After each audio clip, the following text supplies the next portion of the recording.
चे मेसाई जवळग्याचे सरपंच नामदेव निकम यांच्यावर जीवघेणा हल्ला झाला। त्यानंतर पोलिसांनी ज्या गाडीत ते होते ती गाडी पोलिसांनी ताब्यात घेतली असून ती पोलीस स्टेशनला आली। आपण पाहू शकतात हीच ती गाडी आहे की ज्या गाडीनं नामदेव निकम प्रवास करत होते। त्यावेळेस हल्ला झाला आणि ड्रायव्हिंग सीटच्या उजव्या बाजूकडून दगड ह्याच्यावर फेकण्यात आला। हा काचाला तडे गेले, त्यामुळे काच फुटलाय पूर्णपणे आणि त्यानंतर पोलिसांनी ही गाडी ताब्यात घेतली आहे। तुळजापूर पोलिसात ही गाडी आणलेली आहे। स्वतः सरपंच नामदेव निकम आपल्यासोबत आहेत आणि त्यांच्यासोबत ज्यावेळेस गाडीत प्रवास करत असताना जे सहप्रवासी होते, त्यांचे मित्र, त्यांचे बंधू, तेही आपल्यासोबत आहेत। नेमकं काय घडलं आपण जाणून घेऊया। नेमकं काय घडलं होतं रात्री? ॲक्च्युली आम्ही तुळजापूरला बारूला ह्यासाठी आलतो की आमच्या गावातली सारखं लाईट जात होती, म्हणून मी लाईनमॅन साहेबांना फोन केला की साहेब सकाळी लाईट गेलेली, अजूनसुद्धा लाईट आलेली नाही, कारण काल रात्री आमच्या इथनं शेळ्या चोरी गेलेल्या, त्याच्या 8 दिवस अगोदर 10 शेळ्या चोरी गेल्या। शेतकऱ्यांच्या जर चोऱ्या झाल्या लाईट नसल्यामुळं तर मग उपयोग काय, म्हणून मी लाईनमॅनला विचारून जे नेमकं काम कुठं चालू आहे तिथं बघायला पाहणी करायला गेलो, तर ॲक्च्युली तिथं काम चालू होतं।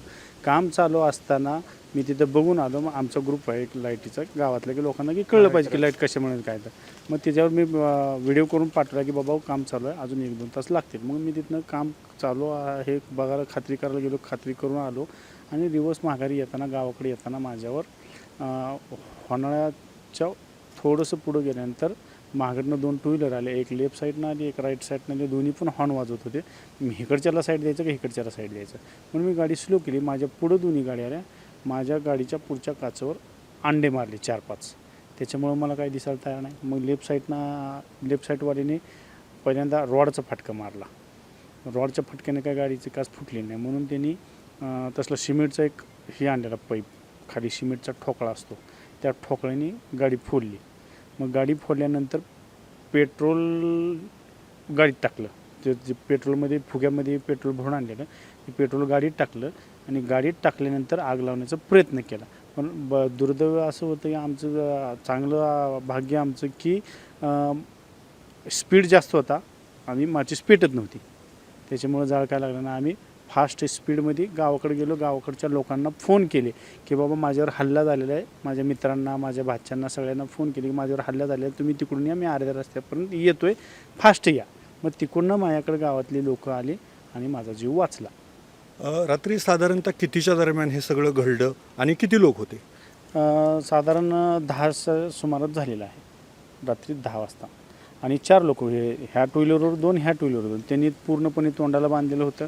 नंबर प्लेटला मागच्या बाजूला काळ्या कपड्याने बांधलं होतं, जेणेकरून नंबर बी दिसला नाही पाहिजे, तोंड बी दिसलं नव्हतं। फक्त आम्ही एवढं पाहिलं, काळं जर्किंग होतं आणि यमन देंगा एवढा आम्ही शब्द ऐकला त्यांचा। कुठला शब्द ऐकला, परत एकदा त्याचा उल्लेख करा? यमन देंगा हा शब्द काय आहे मला बी नाही माहिती, पण हा शब्द मी ऐकला त्यांचा, जेणे की ते माचीच पेटत नव्हती त्यावेळेस तो मागचा म्हणला यमन देंगा, आणि त्याचं पुढचं काय आम्हाला कळलं नाही। मी स्पीडमध्ये निघून गेलो। तुमचा कुणाशी काही वाद झालाय का? कुठल्या ह्याच्यावर काही तुमचं कधी कुरबुरी झाल्यात का? काय तुम्हाला संशय आहे कुणावर?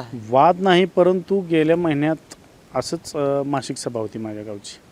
मासिक सभा असताना मग आमच्या गावची मासिक सभा होती, त्या दिवशी आमच्या गावात 10-12 स्कॉर्पिओ आल्या त्या, तिथं शेतकऱ्यांचा आणि त्या पवनचक्कीच्या लोकांचा वाद चालू होता। मग त्यावेळेस मी तिथे गेलो की त्या लोकांना मी विचारलं की बाबा तुम्ही जर पवनचक्कीची लोकं नाही तर तुमचा संबंध काय आमच्या शेतकऱ्याशी भांडण्याचा? त्या शेतकऱ्याला जर पैसेच मिळाले नाही तर ती का वाहनं जाऊ देणार तुमचे? जर तुम्ही ते म्हणले की आम्ही एम्प्लॉईचा, मग मी म्हणलं तुमचा ID दाखवा। मला ID दाखवायला कोणीच तयार नाही आहे। मग ID दाखवत नसल्यामुळं मग तुमचं मी ही नाही करू शकत, म्हणलं मी तुम्हाला ग्राहीच धरू नाही शकत। मग मी आमच्या बीट अंमलदार साहेबांना फोन लावला, पण त्यांनी काय मला व्यवस्थित रिस्पॉन्स नाही दिला। मग त्याच्यामुळं आमचे विशाल भैया आहेत, त्यांना मी फोन लावला, त्यांना बोलवून घेतले, त्यांनी 10 ते 15 मिनटात माझ्याजवळ पोचले, ती वाद मिटवला। जर ती आले नसते तर त्याच दिवशी एखादा शेतकरी खलास होता। रात्री तुम्हीही सोबत होतात सरपंचाच्या, तुमच्या काही वेगळं निदर्शनास आलं का? आम्ही 2 जण लेगवीला थांबल्यानंतर लय झालं, 1 ते 2 मिनटाच्या अंतरावर गेल्यानंतर ते मागणं 2 गाड्या आल्या, हॉर्न दाबून धरलं। मी साईडला बसलेलो होतो, लेफ्ट साईडला, हॉर्न दाबून धरल्यामुळे ह्यांनी गाडी स्लो केली, ओव्हरटेक करू द्यावं म्हणून। तर आला अंडे वगैरे फोडल्यानंतर लेफ्ट साईडला पहिल्यांदा रॉड घातला त्याने, काच काय नाही फुटली। नंतर परत ती काहीतरी सिमेंटाचं होतं त्याला बसलेलं, त्यानं फोडला काच आणि ती फुगा मारला आत, पेट्रोल झालं सगळ्या गाडीत आणि माचीस पेटवत होती आणि परत राईट साईडला दगड घातला मोठा गाडी दगड पण आहे. दगड घातला आणि परत काय ती महागच यायला लागली होती. ह्याने गाडी पळवली आणि माझं असं आग पडली होती. मला परत काय समजलंच नाही, सगळी खाली पेट्रोल सांडल्यामुळं. तर हे होते सरपंच आणि त्यांचे सहकारी. एकंदरच रात्री घडलेला प्रकार त्यांनी सांगितला. आता पोलिसांनी ज्या गाडीतून ते प्रवास करत होते ती गाडी ताब्यात घेतली असून पोलीस पुढील कारवाई करत आहेत. अप्पासाहेब शेळके, एबीपी माझा, तुळजापूर, धाराशिव. एबीपी माझा, उघडा डोळे बघा नीट.